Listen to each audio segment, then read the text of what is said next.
은행이 수익을 얻는 가장 기본적인 구조는 무엇일까요? 돈놀이죠. 없어 보이잖아요. 은행의 수익 구조의 뼈대는 예대 마진입니다. 쉽게 말하면 예금과 대출의 금리 차이입니다.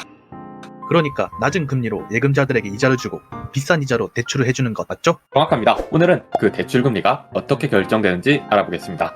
기준금리에 맞춰서 결정되는 것 아니었나요? 핵심 내용이죠. 하지만 과정을 조금 더 보겠습니다. 우리들이 대출을 받을 때 신용점수는 정말 중요한 요소입니다. 신용점수에 따라 우리들의 대출금리가 달라지니까요. 점수가 높을수록 대출금리는 낮아지는 반비례 관계를 유지하고 있죠. 정리하면 대출금리는 기준금리 더하기 신용도다? 그렇습니다. 거기에 조금 더 보태면 자금 조달 비용이라는 게 있죠. 자금 조달 비용이요? 상품의 가격에는 원재료만 포함되어 있지 않습니다. 프랜차이즈 커피 한 잔에는 원두뿐만 아니라 임대료나 노동력 그리고 브랜드 사용료가 녹아져 있죠.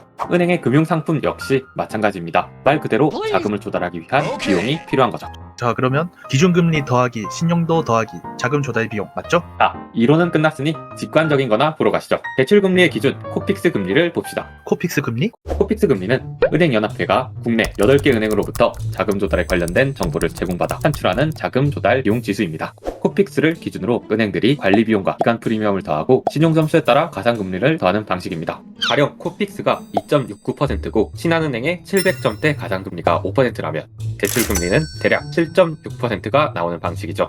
그러면 코픽스 금리는 어떻게 나오는 건데요? 코픽스의 산정은 처음에는 단순히 CD 금리를 기준으로 사용했습니다. 하지만 CD 발행 규모가 점점 줄어들고 CD 금리 자체가 낮게 형성되면서 문제가 생겨났죠. 은행에서는 해결책으로 가상금리를 높였습니다. 그렇다 보니 금리보다 가상금리가 더 높아지는 경우도 생겼죠. 금리가 기준금리에 따라 움직여야 하는데 이상하게 움직였었군요. 결국 2019년 8월부터는 앞의 문제를 해결하기 위해 코픽스 금리 산정 방식을 바꿨습니다. 기존의 양도성 예금 증서에다가 추가로 요구불 예금, 저축성 예금 등이 산식에 반영되었죠. 각 코픽스의 산정 방식은 다음과 같지만 이건 그냥 업무 담당자가 아니라면 이렇구나 정도로 봐주시면 됩니다. 싫어요. 그래도 설명해 주시고. 코픽스 금리는 전국은행연합회 소비자 포털에서 만나보실 수 있습니다. 전국은행연합회 링크는 설명란에 달아두겠습니다. 참고로 단기 코픽스는 매주 수요일, 그 외 코픽스는 매월 15일 날 공시됩니다.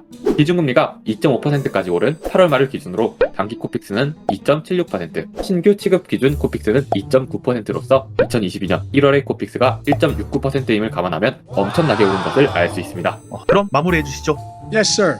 빚 권하는 시대 8월 23일 한국은행의 발표에 따르면 우리나라의 가계부채는 1869조 원을 돌파했다고 합니다. 물가는 높아지고 과율도 높아지는데 금리까지 높아지고 있는 현실입니다. 금리의 변동이 경제를 움직이고 있죠. 은행연합회 홈페이지에서는 코픽스 금리뿐만 아니라 은행별 예금과 대출금리 비교 그리고 가계대출과 기업대출금리 등 많은 정보를 제공하니 한 번쯤 확인해 보시는 것도 좋아 보입니다. 오늘은 여기서 마치겠습니다.